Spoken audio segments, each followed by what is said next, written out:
పరిశుద్ధ గ్రంథమైన బైబిల్లో ఇట్టే టకమని మీరు చెప్పే సందర్భం. తప్పిపోయిన కుమారుడు సంగతి మీరు ఎరుగుదురు కదా. ఆ తప్పిపోయిన కుమారుడికి తండ్రి ఆస్తిని పంచి, నాన్న నీ బ్రతికేదో నువ్వు బ్రతుకు అని తండ్రి పంపించాడా? ఆ కొడుకు తనకు తానే వేరైపోయాడా? తనకు తానే వేరైపోయిన ఈ తప్పిపోయిన కుమారుడు బ్రతుకు ఏమైపోయింది? పందుల పొట్టు.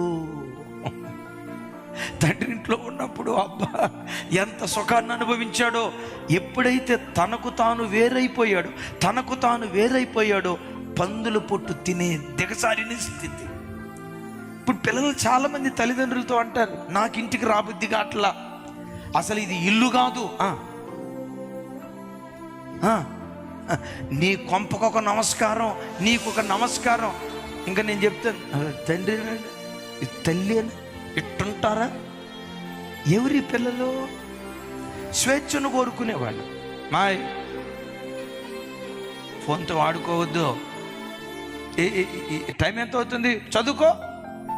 ఇప్పుడు చదువుకునే టైంలో నీకు ఫోన్తో పని ఏంటి అని పొరపాటున తల్లి అందా, ఇక అమ్మాయి మొక్కం టచ్ స్క్రీన్ లాగా రంగులు మారిపోతాయి.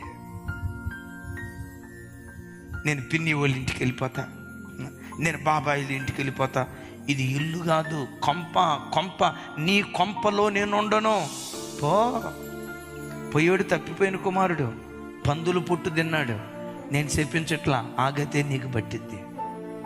స్వేచ్ఛను కోరుకున్నవాడి బ్రతుకట్లా ఉంటుంది.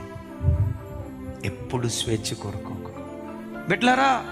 ప్రతి విషయమై నీ భర్త నిన్ను గద్దిస్తున్నాడా? ప్రైజ్ గాడ్, ఇలాంటి భర్తను దేవుడు నాకు ఇచ్చినందుకు దేవా నీకు స్తోత్రం.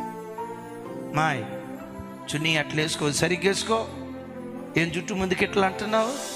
దెయ్యమే విరజిమ్మినట్టుగా జుట్టు ఎందుకు అట్లా ముందుకు, సరిగా దూకో అని అంటంతో, దేవా ఇంత క్రమశిక్షణ నేర్పే తల్లిని నాకు ఇచ్చావు, నీకు స్తోత్రం, నీకు స్తోత్రం.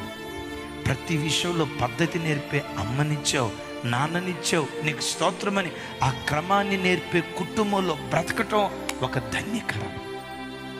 స్వేచ్ఛను కోరుకొని చిన్న కుమారుడు వెళ్ళిపోయాడు. పందుల పొట్టు తినే బ్రతుకొచ్చింది. స్వేచ్ఛను కోరుకొని తండ్రికి తిరుగుబాటు చేశాడు అబ్షాలోము.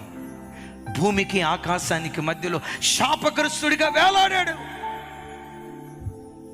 ఎప్పుడు దండించి హెచ్చరించి బుద్ధి చెప్పే సేవకులు సంఘానికి ఉండటం అది సంఘానికి దీవెన. అలాంటి గద్దించి హెచ్చరించి బుద్ధి చెప్పే నాయకులు తల్లిదండ్రులు ఉండటం అది కుటుంబానికి దీవెన.